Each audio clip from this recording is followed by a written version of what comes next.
Hello मेरे प्यारे बच्चों। आशा करते हैं कि आप लोग एकदम स्वस्थ होंगे और पढ़ने में एकदम व्यस्त होंगे, क्योंकि आपके एग्ज़ाम बहुत ही जल्द आने वाले हैं। लगभग 20 से 22 दिन बचा हुआ है, तो आप लोग अच्छे से पढ़ाई करिए। और हमारा जिसे आपको बताया था कि पर डे आपकी 10-10 मैथ की बहुत ही इंपॉर्टेंट क्लास आ रही है, तो आप इसको आप इसको रोज देखिए और अच्छे से तैयार करिए। तो लगभग 10 से 12-15 दिन में आपको 150 से 200 सवालें लगभग कवर हो जाएंगी एनसीईआरटी से, जो आपके एग्जाम में बहुत ही महत्वपूर्ण होगी। आप कुछ भी नहीं पढ़े होंगे, इसको अच्छे से तैयार कर लेंगे, तब भी आप लगभग 70 में 65-68 नंबर तक पा सकते हैं। तो उसी की कड़ी में पहली सवाल है, कह रहा है कि एक लंब वृत्तीय शंकु की ऊंचाई तथा आधार का व्यास क्रमशः 48 सेंटीमीटर और 28 सेंटीमीटर है। तो आपको दिया है एक शंकु है, इसका व्यास दिया है, डी का मान कितना दिया है, शंकु की ऊंचाई और आधार का व्यास, तो डी का मान दिया है 28 सेंटीमीटर, और इसकी जो ऊंचाई दी गई है एच का मान कितना दिया है 48 सेंटीमीटर। तो यहां हमें व्यास पता है, त्रिज्या निकाल लेंगे तो r बराबर हो जाएगा 28/2।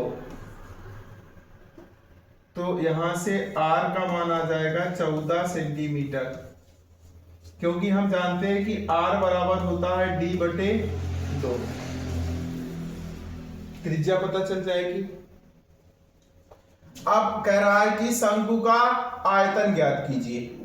तो यहां से शंकु का आयतन,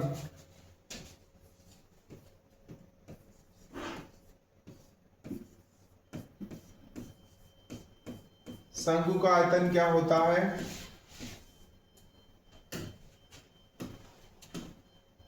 आयतन बराबर हो जाएगा 1/3 पाई r स्क्वायर h।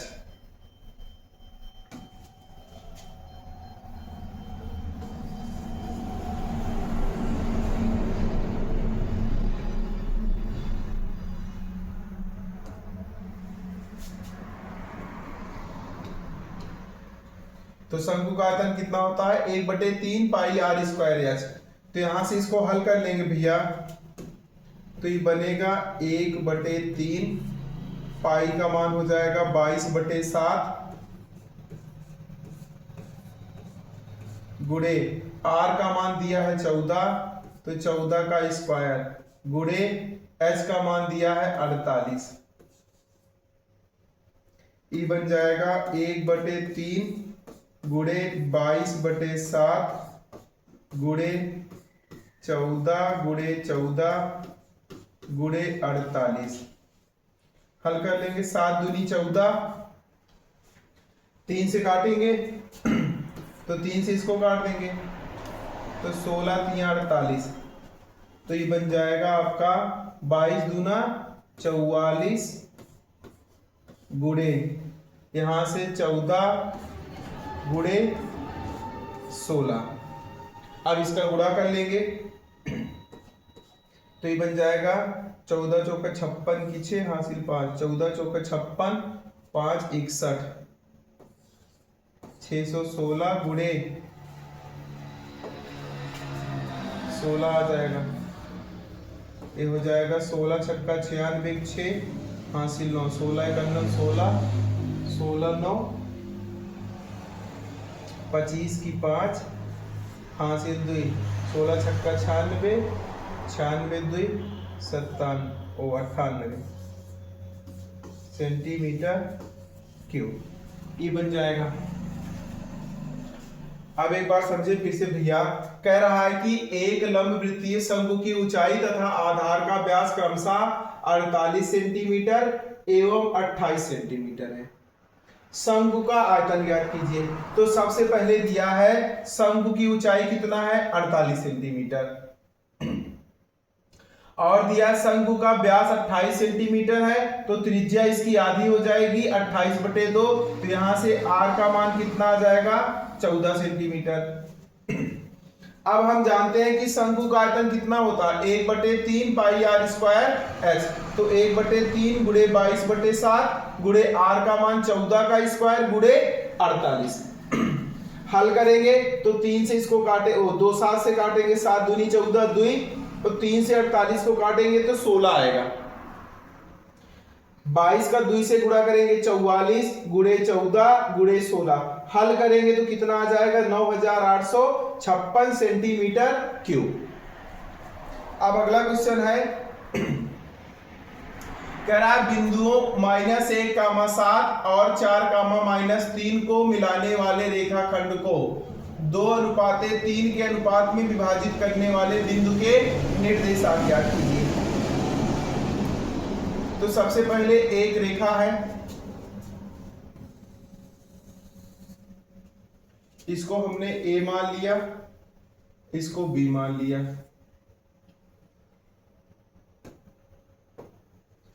ए का निर्देशांक कितना दिया है, -1, 7 और बी का निर्देशांक कितना दिया है, 4, -3।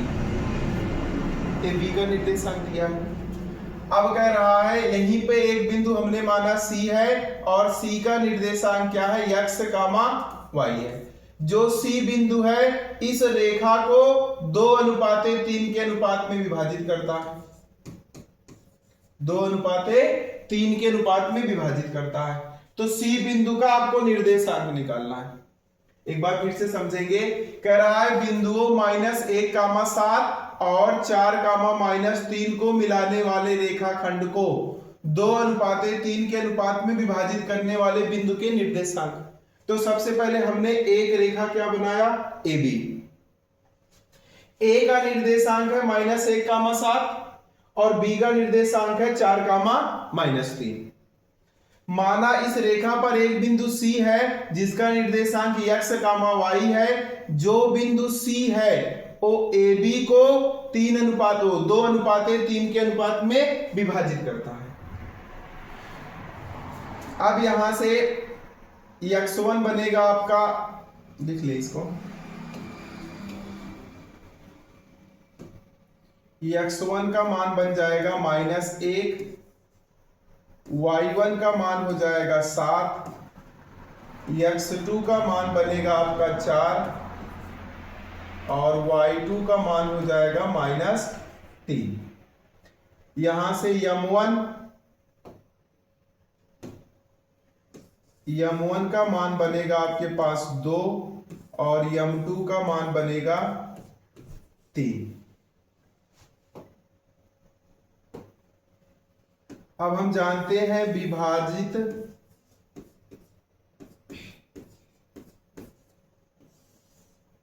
विभाजित करने वाले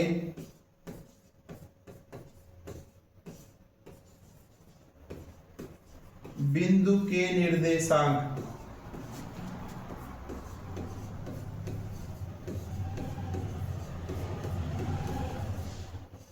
बराबर होता है m1 x2 plus m2 x1 बटे m1 प्लस m2। एक होता है, दूसरा होता है m1 y2 plus m2 y1 बटे m1 प्लस m2। ये तो होता है हमारा विभाजित करने वाले बिंदु के निर्देशांक।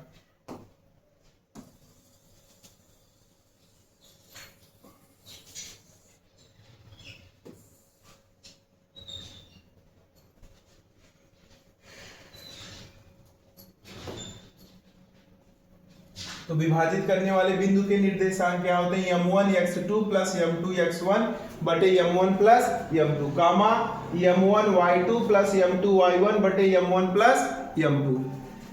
अब यहां से हमें बिंदु माने थे x और y, तो ये बन जाएगा आपका m1 का मान 2 गुणे x2 का मान 4 प्लस m2 का मान 3 गुणे x1 का मान माइनस 1 बटे 2 प्लस 3, एक ही बनेगा, कामा m1 का मान 2 गुणे y2 का मान -3 प्लस m2 का मान 3 गुणे y1 का मान 7 बटे 2 प्लस 3। हल कर लेंगे तो x कामा y बराबर हो जाएगा 4 दूनी 8, 3 का -1 से गुणा करेंगे तो -3 बटे 5, और यहां से बनेगा -6 और 7 तिरिक 21 और पूरे का बटे 5। हल कर लेंगे यहां से तो x कामा y बराबर हो जाएगा 8 में से 3 घटाएंगे 5 बटे 5 कामा 21 में से -6 घटाएंगे तो आ जाएगा 15 बटे 5। हल कर लेंगे तो 3, यहां हल करेंगे तो 1, तो यहां से x कामा y बराबर हो जाएगा 1 कामा 3।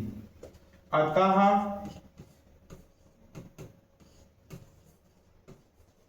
विभाजित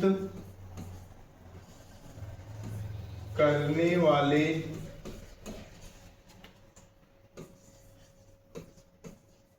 बिंदु के निर्देशांक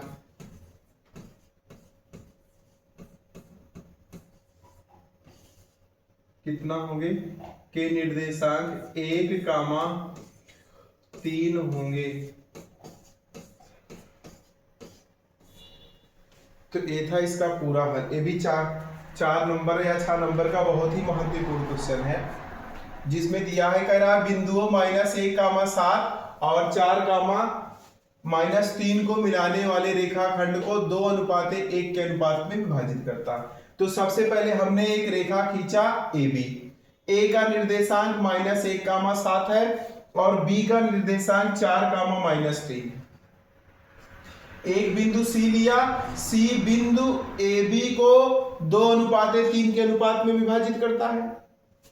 यहां से x1 का मान -1, y1 का मान 7, x2 का मान 4 और y2 का मान -3, m1 का मान 2, m2 का मान 3। हम जानते हैं कि विभाजित करने वाले बिंदु के निर्देशांक क्या होते हैं, m1 x2 plus m2 x1 बटे m1 प्लस m2 कामा m1 y2 plus m2 y1 बटे m1 प्लस m2। ये तो सूत्र होता है।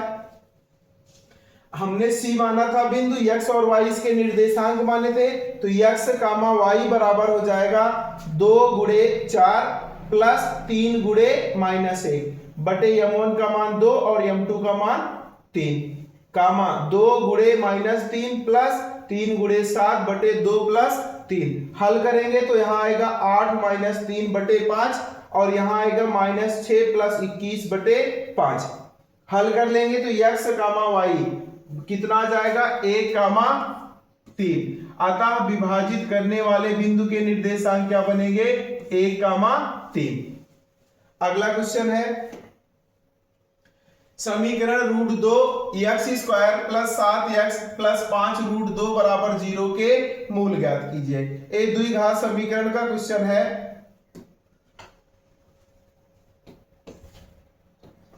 तो यहां से आपको दिया है √2 x² प्लस 7x प्लस 5 √2 बराबर 0, यही दिया है। अब सबसे पहले भैया यहां पे जो अचर पद है इसका x² के गुणांक से गुणा करते हैं। तो √2 यहां पे है और √2 यहां पे है, इसका गुणा करेंगे और यहां 5 है, यहां पे 1 है, तो बन जाएगा 5 √2 गुणे √2। तो कुल मिला के बनेगा 5 गुणे √2 का √2 से गुणा करेंगे तो √4 आएगा और √4 का मान कितना होता है 2, तो ये बन जाएगा 5 दूनी 10, ये बन जाएगा। अब 10 को हम ऐसे दो भागों में तोड़े जिसका गुणा करें तो 10 हो और जोड़े या घटाए तो वो 7 बन जाए। 10 को तोड़ेंगे तो बनेगा 5 गुणे 2, 5 दूनी 10 होगा और 5 और 2 जोड़ देंगे तो ये 7 बन जाएगा। अब इसको हम लिखेंगे तो यहां से बनेगा आपका √2x² plus 5x plus 2x plus 5√2 बराबर 0, ये बन जाएगा। तो सबसे पहले इन दोनों में कॉमन करेंगे, यहां पे x² है, यहां x है, तो हम x कॉमन कर लेंगे, इसके पास बचेगा √2x और प्लस इसके पास बचेगा 5 प्लस। अब देखो समझो भैया, यहां पे 2 है, 2 का मतलब होता है हम 2 को लिख सकते हैं √2 गुणे √2, 2 का मतलब होता है √2 गुणे √2। अब हम इस 2 में एक √2 छिपा हुआ है, इसको हम 2 बार लिख सकते हैं, तो एक √2 कॉमन करेंगे तो यहां बचेगा √2x प्लस √2 कॉमन हो चुका है, जिसके पास 5 बचेगा बराबर 0, ये बन जाएगा आपका √2x प्लस 5 एक ब्रैकेट में और दूसरे ब्रैकेट में बनेगा x प्लस √2 बराबर 0। अब हम अलग अलग इसको भेज लेंगे तो एक हमारा पहला बन जाएगा √2x प्लस 5 बराबर 0, तो यहां से √2x बराबर -5, x बराबर हो जाएगा -5 बटे √2, एक मान x का ये आएगा और दूसरा x प्लस √2 बराबर 0, तो यहां से x बराबर हो जाएगा -√2। अतः समीकरण के दो मूल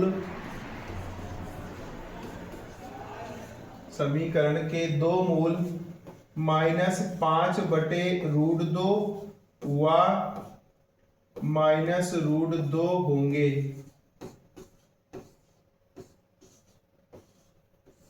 एक बार अच्छे से इसको समझेंगे हम।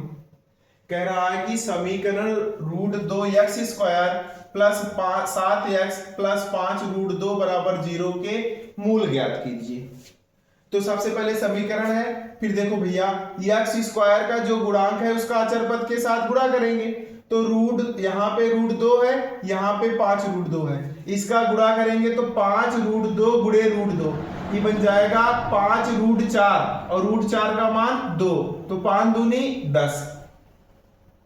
अब इस 10 को ऐसे दो भागों में तोड़ेंगे जिसका गुणा करें तो 10 बने और उन दोनों को या तो जोड़े या तो घटाए तो क्या बन जाए 7 बन जाए। तो 5 गुणे 2 10 और 5 और 2 जोड़ेंगे तो 7 बनेगा। इन दोनों को लिख लेंगे तो 5x प्लस 2x, फिर यहां से इसमें और इसमें x कॉमन है, x कॉमन कर लिए √2x प्लस 5। अब इस 2 को हम लिख सकते हैं, 2 है तो 2 को लिख सकते हैं √2 गुणे √2, इसको लिख सकते हैं। तो यहां से हम √2 कॉमन करेंगे, जब √2 कॉमन करेंगे तो इसके पास √2 x बचेगा और प्लस इसके पास 5 बचेगा। अभी बन जाएगा एक ब्रैकेट में √2x प्लस 5 और दूसरे ब्रैकेट में x प्लस √2 बराबर 0। अब अलग अलग एक बार इसको यहाँ पे गुणा है, ये जाएगा 0 के साथ, एक बार ये जाएगा 0 के साथ। तो सबसे पहले इसको भेज दिए तो यहां से बचेगा √2x प्लस 5 बराबर 0, √2x बराबर -5, x बराबर हो जाएगा -5 बटे √2। अगला x प्लस √2 बराबर 0, x बराबर -√2। अतः समीकरण के दो मूल -5 बटे √2 व -√2 होंगे। चौथा क्वेश्चन है, ये भी बहुत महत्वपूर्ण क्वेश्चन है 6 नंबर का।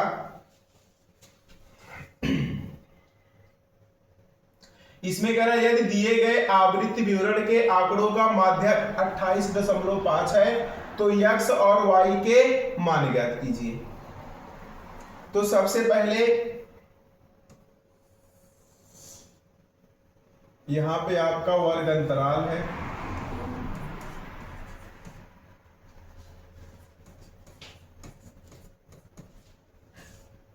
यहां पे बारंबारता है।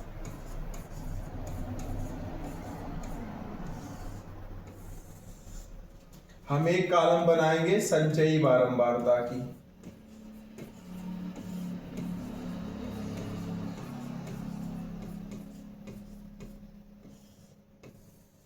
ये बन जाएगा संचयी बारंबारता की। ध्यान से समझो एक बार, कह रहा है इसमें x और y के दो अज्ञात मान है बारंबारता में, इसी का मान निकालना है। तो वर्ग अंतराल में है 0 से 10, 10 से 20, 20 से 30, 30 से 40, 40 से 50 और 50 से 60 ये दिया गया है। बारंबारता में आपको दिया गया है 5 x 20 15 y फिर 5 इतना दिया गया है।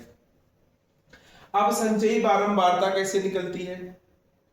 तो सबसे पहले यहां 5 है तो भैया पहला पद हम 5 यहीं ऐसे लिख लेते हैं संचयी बारंबारता में, फिर दूसरे पद के साथ इसको जोड़ के लिखते हैं। तो 5 का x के साथ जब जोड़ेंगे तो क्या बन जाएगा, 5 प्लस x बन जाएगा। फिर अगला इसमें जोड़ेंगे तो 5 20 में जोड़ेंगे तो बन जाएगा 25 प्लस x बन जाएगा। फिर 25 और 15 जोड़ेंगे तो ये बन जाएगा 40 प्लस x। 40 में y जोड़ेंगे, 40 प्लस x में y जोड़ेंगे तो ये बन जाएगा 40 प्लस x प्लस y। अगला फिर इसमें 5 जोड़ेंगे तो ये बन जाएगा 45 प्लस x प्लस y। ये तो हमारा पूरा आरेख पहले बनेगा। एक बार समझे, आपको वर्ग अंतराल दिया है, बारंबारता दिया है, जब कभी माध्यक निकालना हो या माध्यिका निकालनी हो तो सबसे पहले एक अलग से चार्ट बनाते हो, संचयी बारंबारता का होता है। संचयी बारंबारता कैसे निकलती है, जो बारंबारता का पहला मान होता है उसको ऐसे लिखते हैं, फिर क्रम से पहला वाला दूसरे के साथ जुड़ेगा लिखा जाता है, फिर दूसरा वाला तीसरे के साथ जुड़ेगा ऐसे लिखा जाता है, ऐसे क्रम से चलते हैं। तो 5 में हम x जोड़ेंगे तो 5 प्लस x, फिर 20 में इसको जोड़ेंगे तो 25 प्लस x, फिर 15 में इसको जोड़ेंगे तो 40 प्लस x, फिर y में इसको जोड़ेंगे तो 40 प्लस x प्लस y, फिर 40 में 5 जोड़ेंगे तो 45 प्लस x प्लस y, इतना बन जाएगा। अब आपको माध्यक दिया है, माध्यक का मान दिया है, माध्यक का मान कितना दिया है, 28.5 ई माध्यक है। तो जब कभी भी, और यहां से n का मान दिया है, n का मान कितना दिया है, 60।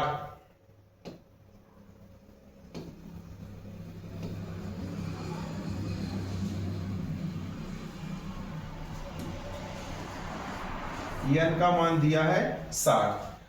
हम पहले n बटे 2 निकालते हैं, लेकिन जब कभी माध्यक का मान दिया हो तो जो हम माध्यक वर्ग का चयन करते हैं, माध्यक वर्ग का चयन हम ये देखेंगे कि 28.5 जो हमारा माध्यक है वो वर्ग अंतराल के किस मान में आएगा।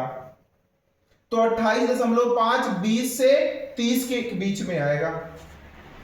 तो जो 20 से 30 वाला होगा वो हमारा क्या बन जाएगा, माध्यक वर्ग बन जाएगा।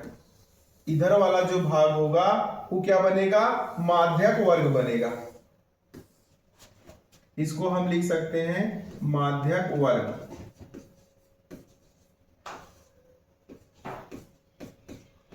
और माध्यक वर्ग से ठीक ऊपर किसका मान होता है, CF का मान होता है, ECF होगा।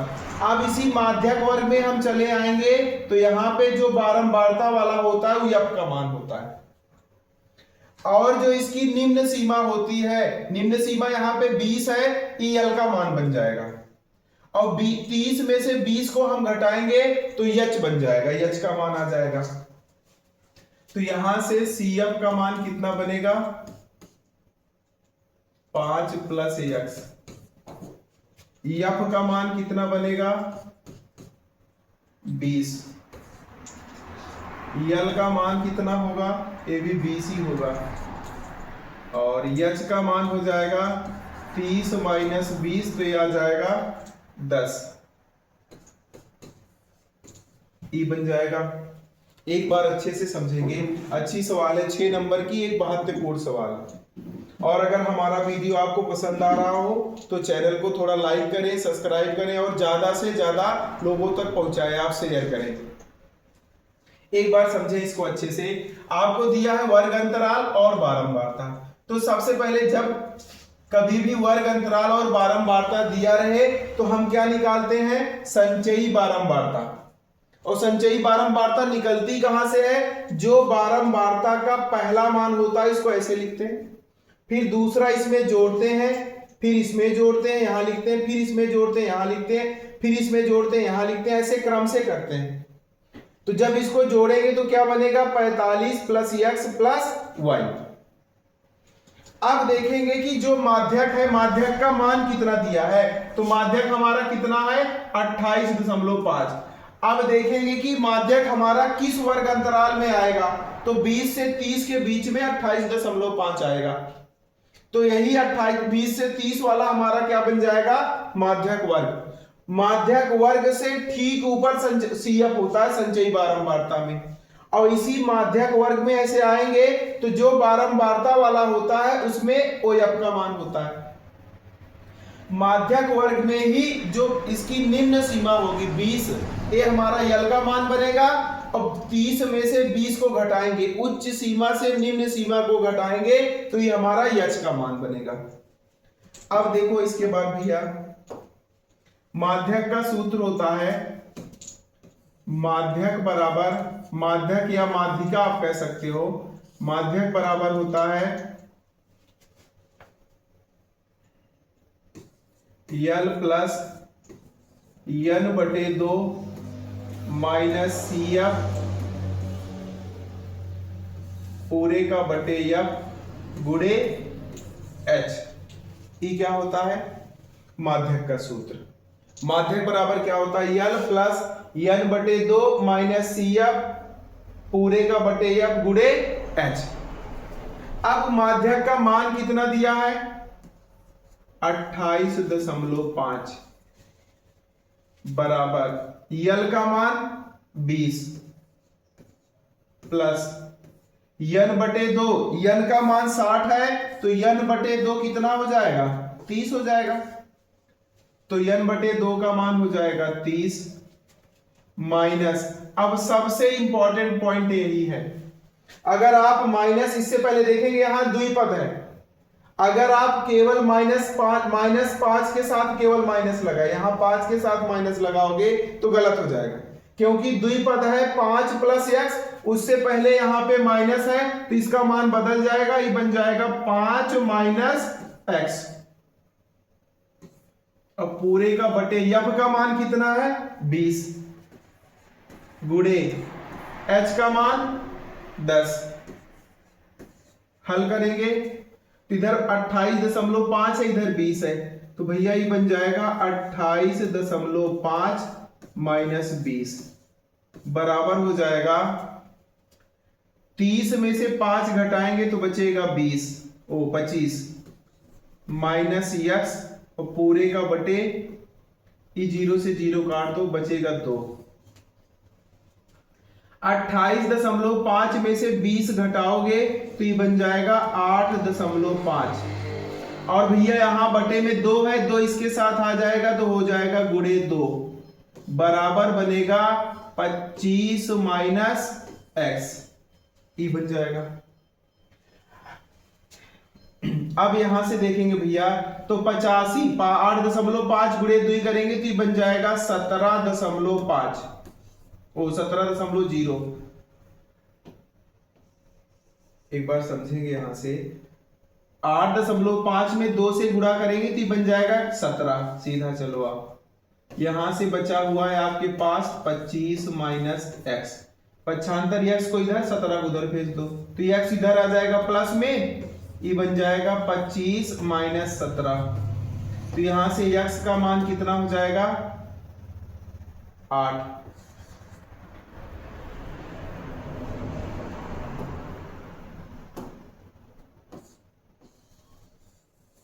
x का मान कितना जाएगा 8।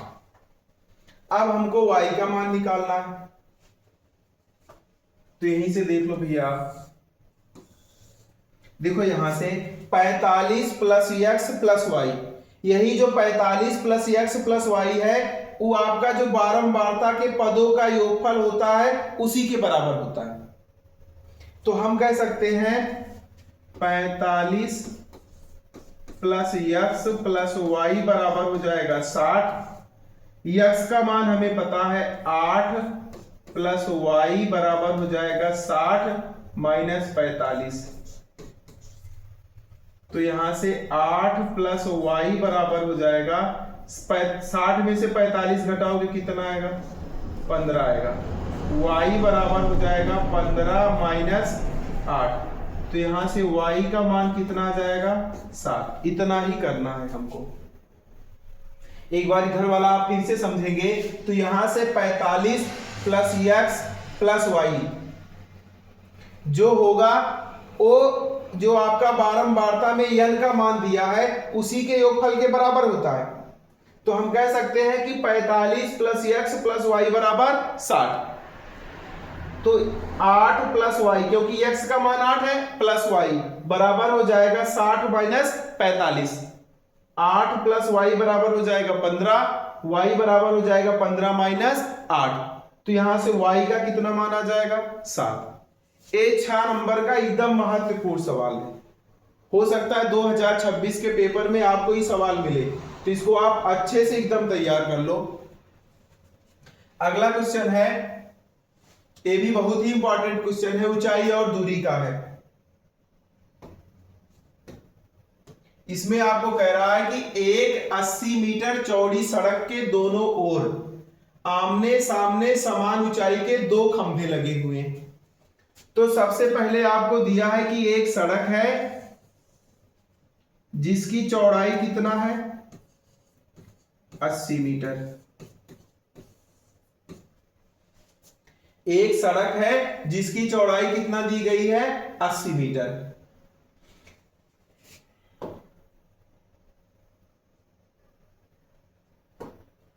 इसके आमने सामने एक इधर और एक इधर समान ऊंचाई के 2 खंभे हैं। अगर एक की ऊंचाई h है तो समान ऊंचाई का मतलब दूसरे की भी ऊंचाई h ही होगी। खंभों के बीच सड़क पर स्थित किसी बिंदु से, तो यहां पे सड़क पर एक बिंदु है, बिंदु से उनके शिखर के उन्नयन कोण 60 अंश और 30 अंश है। भैया सड़क पर जो है वो एक बिंदु है जहां से जो भवन है उनके शिखर के कोण, शिखर के उन्नयन कोण कितना है, एक का 60 अंश है और दूसरे का कितना है 30 अंश है। एक बार समझेंगे, कह रहा है कि 80 मीटर चौड़ी सड़क है जिसके दोनों ओर सामने सामने समान ऊंचाई के 2 खंभे हैं। तो एक सड़क है यहां से यहां तक, इसकी चौड़ाई कितना है 80 मीटर है। 2 खंभे हैं जिनकी ऊंचाई समान है, तो एक खंभा h है और दूसरा खंभा भी क्या है h है। कह रहा है कि सड़क पर एक बिंदु से उनके शिखर के उन्नयन कोण 60 अंश और 30 अंश है, तो बना लिए। अब भैया यहां से समझेंगे, हम मान लिए यहां से यहां तक की दूरी x है, तो दूसरी दूरी क्या होगी भाई, टोटल 80 है, 80 में से x कवर कर लिए तो दूसरा क्या बचेगा 80 माइनस x बचेगा यहां से यहां तक। इसको हम A मान लिए, इसको B, इसको C, इसको D और इसको E मान लिए।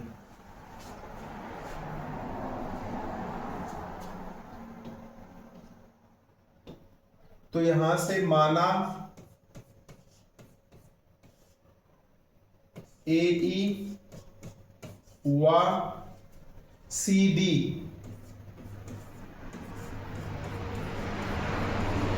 समान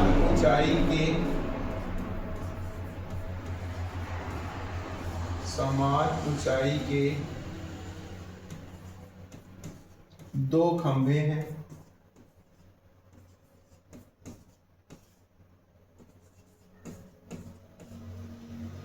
समान ऊंचाई आप कह सकते हो यच, समान ऊंचाई यच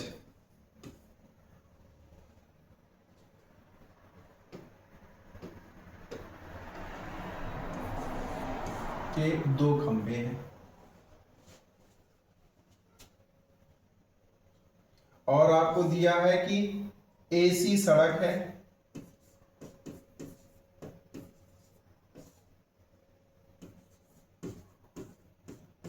AC बराबर कितना दिया है, कुल 80 मीटर। तो सबसे पहले देखो त्रिभुज ABE में, त्रिभुज ABE में क्या लगाएंगे भैया, tan 60 बराबर हो जाएगा, tan थीटा बराबर होता है लंब बटे आधार। तो लंब का मान होगा AE बटे आधार का मान क्या होगा, AB होगा। एक बार देखेंगे त्रिभुज ABE में tan 60 बराबर होता है लंब बटे आधार, लंब का मान AE, आधार का मान AB।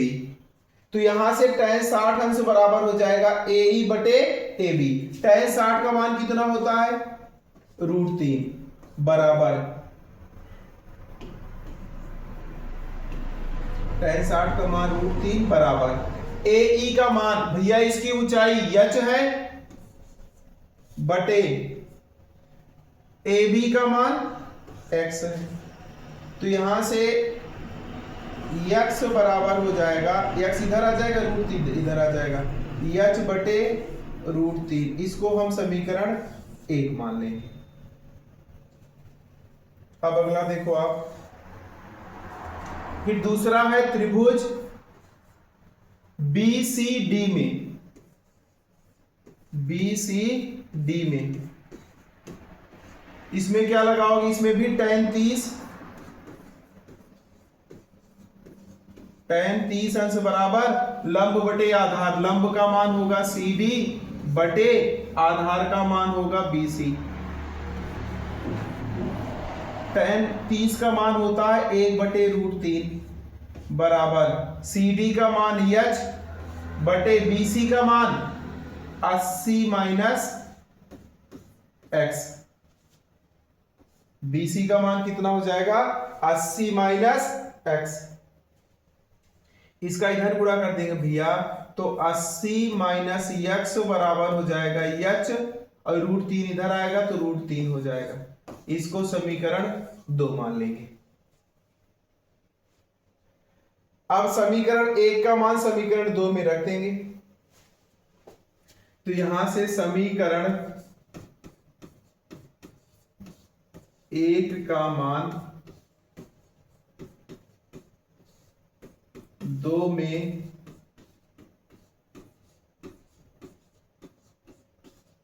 रखने पर रखेंगे तो बन जाएगा 80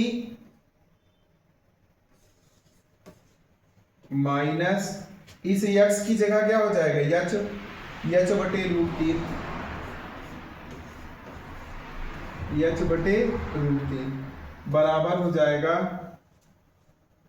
h √3। इधर गुणा कर देंगे तो 80√3 माइनस एच बटे √3 बराबर हो जाएगा h√3। तो यहां से 80 माइनस √3 h बराबर हो जाएगा, इसका इसके साथ गुणा कर देंगे तो 3h बन जाएगा।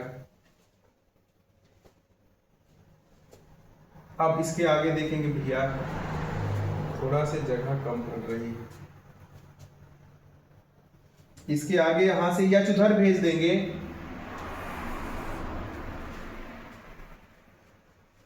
तो यहां से 80√3 बराबर हो जाएगा 3h minus O plus H.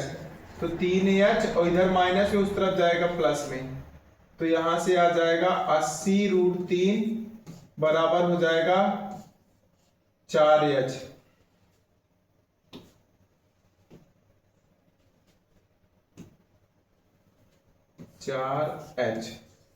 चार इधर भेज देंगे तो 80√3 बराबर हो जाएगा h और बटे में 4 हल कर लेंगे तो हो जाएगा 20√3 मीटर बराबर h।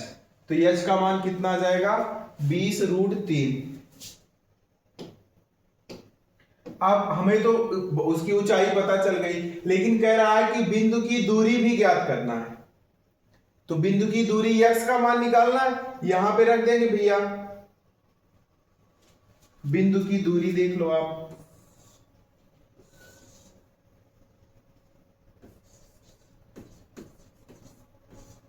बिंदु की दूरी तो एक x है, x बराबर h बटे √3 है, तो यहां से x बराबर हो जाएगा h का मान 20√3 बटे 3। रूट से रूट कट जाएगा, x का मान कितना आ जाएगा 20। तो बिंदु की दूरी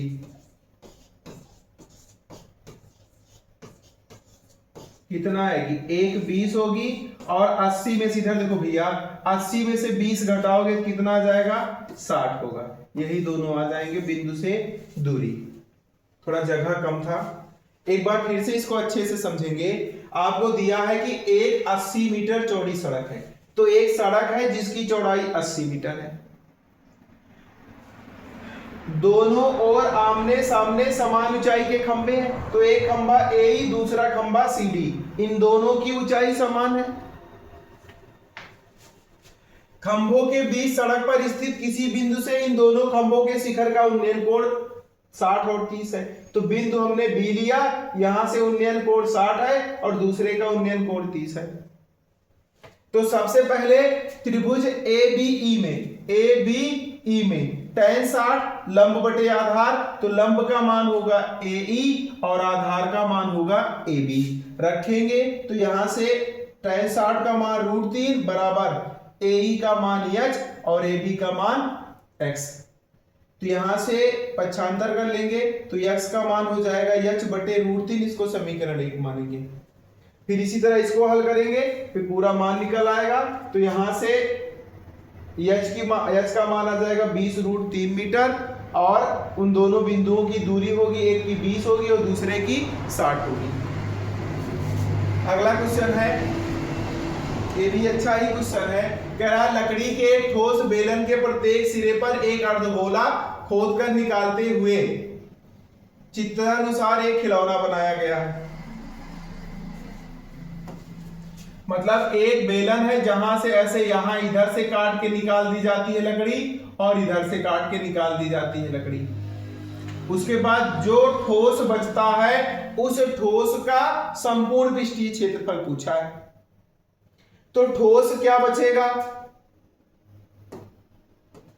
इधर से भैया इतने भाग का क्षेत्रफल बचेगा बेलन में, यहां से मतलब कि बेलन का वक्र पृष्ठीय क्षेत्रफल बचेगा और यहां से अर्धगोले का वक्र पृष्ठीय क्षेत्रफल इधर बचेगा और इधर बचेगा अर्धगोले का वक्र पृष्ठीय क्षेत्रफल।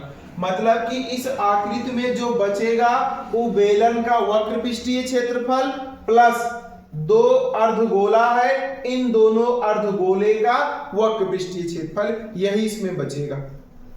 तो सबसे पहले जो दिया है उसको आप लिख लो।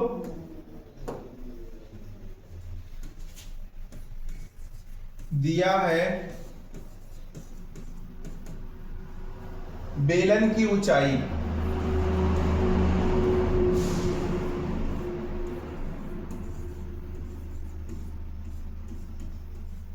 h बराबर कितना है, 10 सेंटीमीटर है, और बेलन की त्रिज्या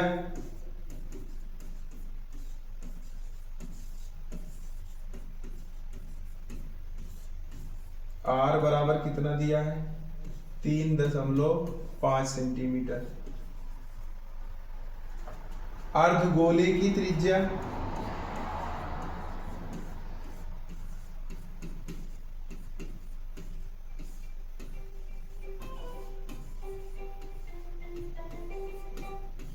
r बराबर भी दिया है 3.5 सेंटीमीटर।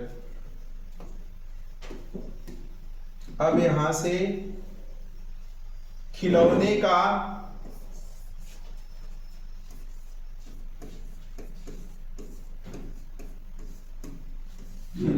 का संपूर्ण पृष्ठीय क्षेत्रफल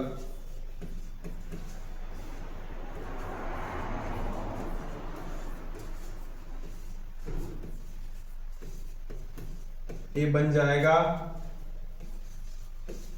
बेलन का वक्र पृष्ठीय क्षेत्रफल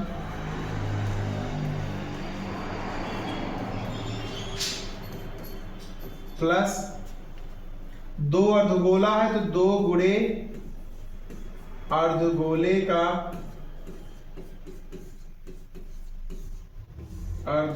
का वक्र पृष्ठीय क्षेत्रफल।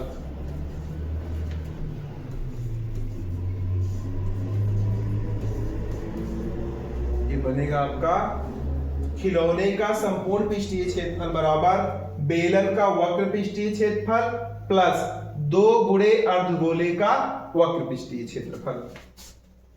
अब हल करेंगे तो बेलन का वक्र पृष्ठीय क्षेत्रफल क्या होता है, 2 पाई आर एच। बेलन का वक्र पृष्ठीय क्षेत्रफल क्या होता है, 2 पाई आर एच प्लस 2 गुणे अर्धगोले का वक्र पृष्ठीय क्षेत्रफल कितना होता है, अर्धगोले का वक्र पृष्ठीय क्षेत्रफल होता है 2 गुणे पाई आर स्क्वायर। अर्धगोले का वक्र पृष्ठीय क्षेत्रफल क्या होता है, 2 पाई आर स्क्वायर। सीधा लिख लें आप,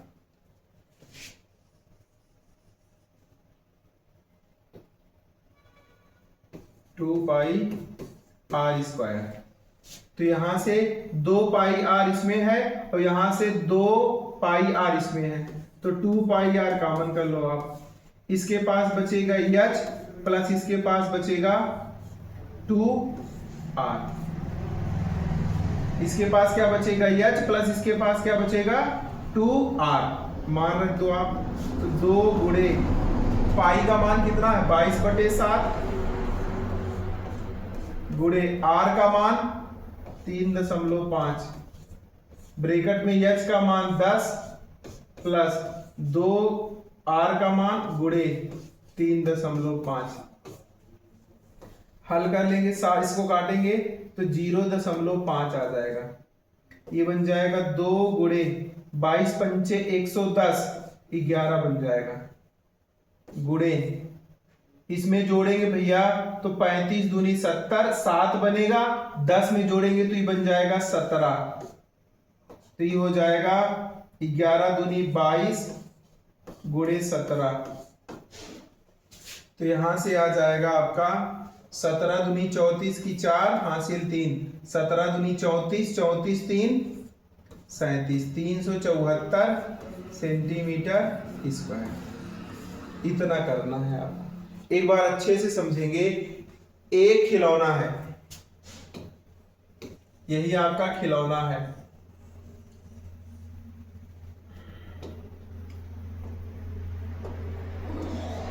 खिलौने में दिया है कि लकड़ी के एक ठोस बेलन के प्रत्येक सिरे पर एक अर्धगोला खोदकर निकालते हुए चित्रानुसार एक खिलौना बनाया गया। मतलब कि इस खिलौने के इधर वाले भाग से एक अर्धगोला काट के निकाल दिया गया और इधर वाले भाग से एक अर्धगोला काट के निकाल दिया गया। ये दोनों लकड़ी हटा दी गई। अब उसके बाद जो बचता है उसका पृष्ठीय क्षेत्रफल पूछा है संपूर्ण। तो बचेगा क्या, यहां से बचेगा बेलन का वक्र पृष्ठीय क्षेत्रफल और अर्धगोले का वक्र पृष्ठीय क्षेत्रफल, यही बचेगा। तो दिया है बेलन की ऊंचाई h बराबर 10 सेंटीमीटर, बेलन की त्रिज्या r बराबर 3.5 सेंटीमीटर, अर्धगोले की त्रिज्या r बराबर 3.5 सेंटीमीटर।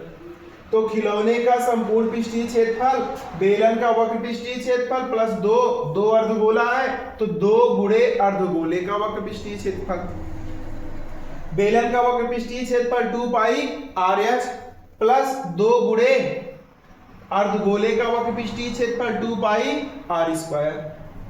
हल करेंगे तो यहां से कितना आ जाएगा 374 सेंटीमीटर स्क्वायर। अगला क्वेश्चन है, एक ठोस एक अर्धगोले पर खड़े एक शंकु के आकार का है। ऐसे एक ठोस है,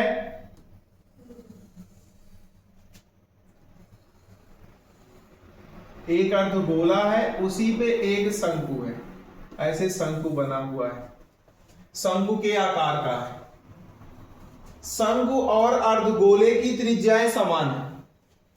यहां से दोनों की जो त्रिज्या है, अर्धगोले की त्रिज्या और शंकु की त्रिज्या दोनों r है, वो समान है और इनकी माप 3 पाई है। ठोस की ऊंचाई 6 सेमी है तो ठोस का आयतन ज्ञात कीजिए। तो सबसे पहले आपको दिया है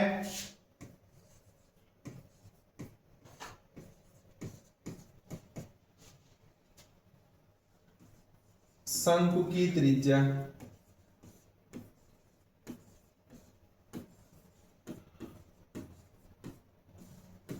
r बराबर 3 सेंटीमीटर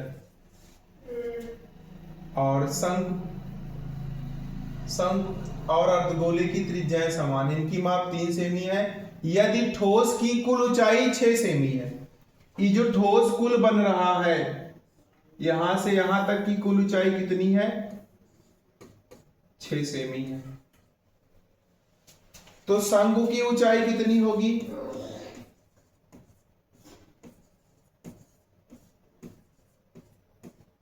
शंकु की ऊंचाई h कितनी सेमी होगी। तो कुल ठोस हमें पता है 6 है, यहां से यहां तक की ऊंचाई कम हो जाएगी, मतलब यहां से यहां तक 3 कम हो जाएगा। तो 6 माइनस क्या बचेगा 3 बचेगा, 6 माइनस 3 तो h का मान कितना हो जाएगा 3 सेंटीमीटर। अर्धगोले की त्रिज्या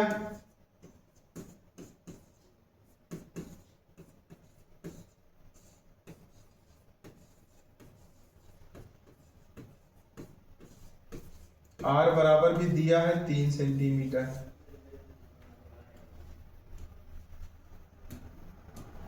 क्या निकालना है, ठोस का आयतन। ठोस का आयतन बराबर होगा शंकु का आयतन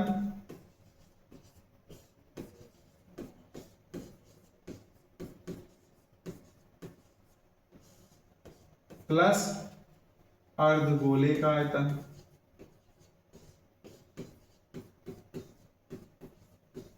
अर्धगोले का आयतन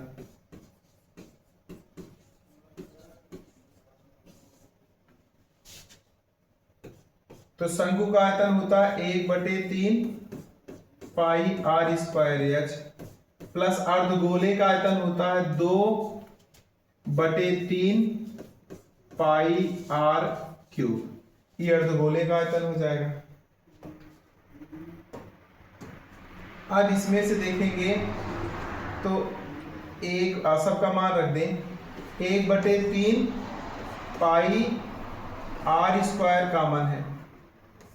1/3 पाई आर स्क्वायर क्या है? कॉमन है। इसके पास क्या बचेगा? एच, और प्लस इसके पास क्या बचेगा? 2r।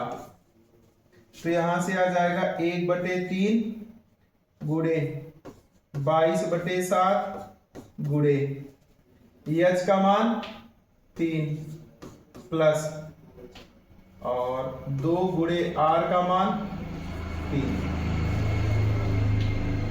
बन जाएगा 22/3 गुणे 7 गुणे 3 दूनी 6, और 6 में 3 जोड़ेंगे कितना हो जाएगा? 9।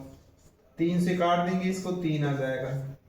तो 22 3 बन जाएगा 66/7 सेंटीमीटर। एक बार फिर से समझेंगे भैया, आपको दिया है कि एक ठोस एक अर्धगोले पर खड़े शंकु के आकार का है। शंकु और अर्धगोले की त्रिज्याएं समान है, इनकी माप 3 सेमी है। तो एक ठोस है जो अर्धगोला है, उसके ऊपर शंकु है। कह रहा है त्रिज्याएं समान है, मतलब आर का मान दोनों में 3 है। इस ठोस की कुल लंबाई 6 है। तो यहां से शंकु की त्रिज्या 3, शंकु की ऊंचाई 6 में से 3 को कम कर दी, क्योंकि यहां से यहां तक की ऊंचाई कम हो जाएगी। तो h बराबर 3 सेमी। अर्धगोले की त्रिज्या r बराबर 3 सेमी। ठोस का आयतन शंकु का आयतन प्लस अर्धगोले का आयतन। तो शंकु का आयतन 1/3 पाई आर स्क्वायर एच प्लस अर्धगोले का आयतन 2/3 पाई आर क्यूब। हल करेंगे तो यहां से कितना आ जाएगा? 66/7 सेंटीमीटर क्यूब। अगला क्वेश्चन है, दो संख्याओं के एलसीएम और एचसीएफ क्रमशः 168 तथा 6 हैं। यदि एक संख्या 24 है तो दूसरी संख्या क्या होगी? तो पहली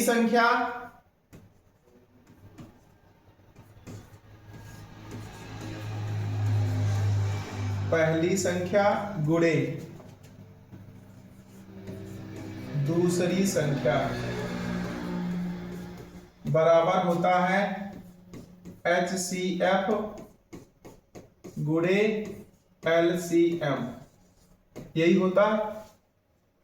तो पहली संख्या कितना दी गई है आपको? 24 गुणे दूसरी संख्या बराबर हो जाएगा HCF का मान, LCM का मान दिया है 168 गुणे HCF का मान दिया है 6। हल कर लेंगे तो यहां से दूसरी संख्या बराबर हो जाएगा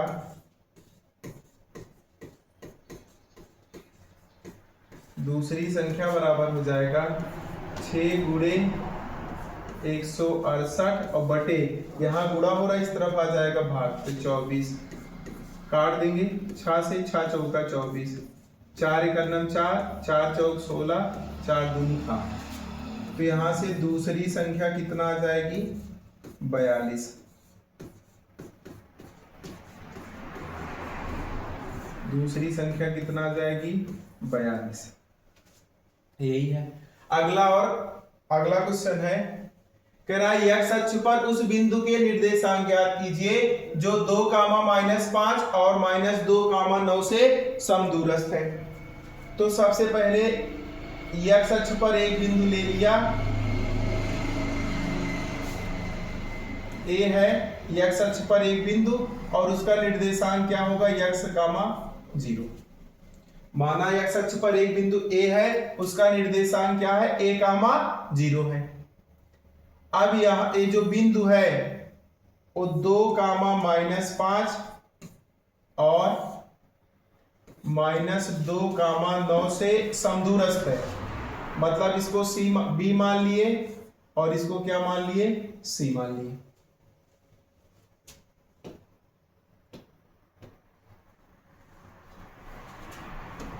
बिंदु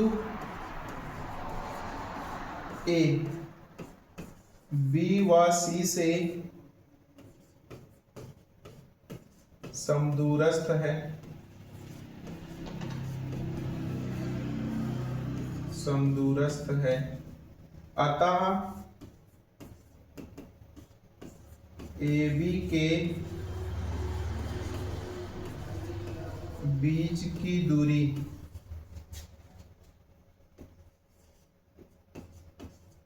बराबर होगी ए सी के बीच की दूरी।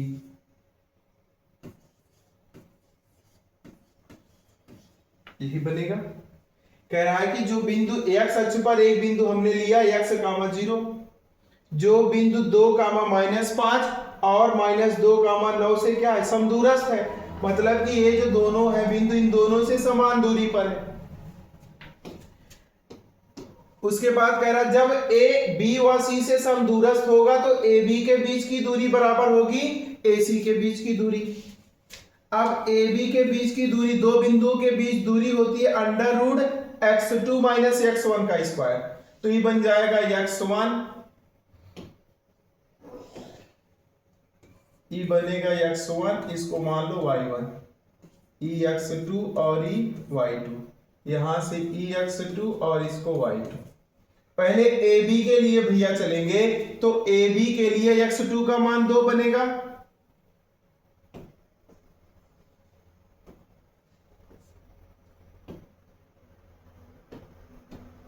ए बी के लिए x2 का मान क्या बनेगा, 2 माइनस x का होल स्क्वायर प्लस y2 -5 - 0 का होल स्क्वायर बराबर AC के लिए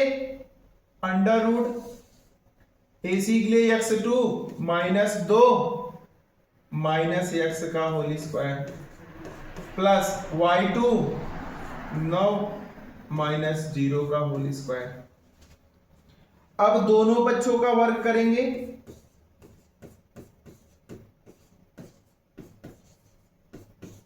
दोनों पक्षों का वर्ग करने पर वर्ग करेंगे भैया, दोनों का वर्ग हट जाएगा और रूट हट जाएगा, तो यहां बचेगा 2 - x का होल स्क्वायर प्लस यहां बनेगा -5 का स्क्वायर 25 बराबर यहां से बचेगा -2 - x का होल स्क्वायर और प्लस यहां बचेगा 9 का स्क्वायर 81। अब हल कर लेंगे तो ये बन जाएगा a - b का whole square, a square plus b square -2ab, तो 2 दूना 4x और प्लस ही बनेगा 25 बराबर ए भी बनेगा सेम a + b का होल स्क्वायर, तो ये बन जाएगा 2 का स्क्वायर प्लस x स्क्वायर और प्लस 4x और प्लस 81। x स्क्वायर से x स्क्वायर कट जाएगा, 2 के स्क्वायर से 2 का स्क्वायर कट जाएगा, 4x इधर भेज लो भैया, तो -4x और फिर इधर आ जाएगा -x, 4x बराबर हो जाएगा 81। 25 प्लस में इस तरफ आएगा तो -25, ई हो जाएगा -8x बराबर 81 में से 25 घटाएंगे, 11 में से 5 गया 6 बचा 5, तो 7 में से 2 गया 5, 56, तो x बराबर हो जाएगा 56 बटे -8, काट देंगे तो x का मान कितना आ जाएगा -7। अतः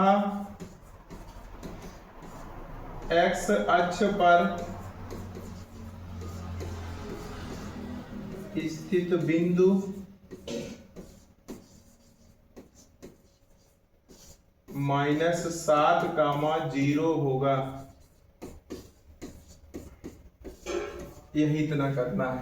अगला और सबसे लास्ट क्वेश्चन है आपके पास, कह रहा है कि बिंदुओं a, b और b 2a 2b के बीच की दूरी।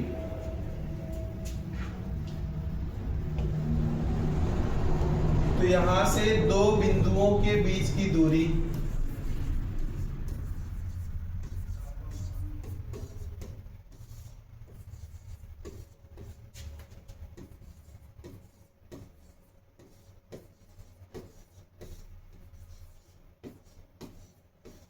ई होता है under root x2 minus x1 का whole square plus y2 minus y1 का होल स्क्वायर। अब यहां से देखेंगे भैया, ई x1 बनेगा, ई y1, ई x2 बनेगा, ई y2 बनेगा। तो ये बन जाएगा, ये x2 का मान क्या बनेगा, 2a माइनस a का होल स्क्वायर प्लस y2 का मान बनेगा 2b माइनस b का होल स्क्वायर। ये बन जाएगा। अब 2a में से a घटाएंगे, क्या बचेगा, a बचेगा, a स्क्वायर और प्लस 2b में से b घटाओगे तो b स्क्वायर, यही इसकी दूरी आ जाएगी। तो आज के 10 महत्वपूर्ण सवाल थे, जिसको अगर आप अच्छे से तैयार करते हैं तो ये आपको 10, 12, 15 नंबर देके जाएंगे। तो कृपया आप हमारे चैनल को बहुत ज़्यादा से ज़्यादा सब्सक्राइब करें, शेयर करें और अपने दोस्तों तक पहुंचाएं। बहुत बहुत धन्यवाद।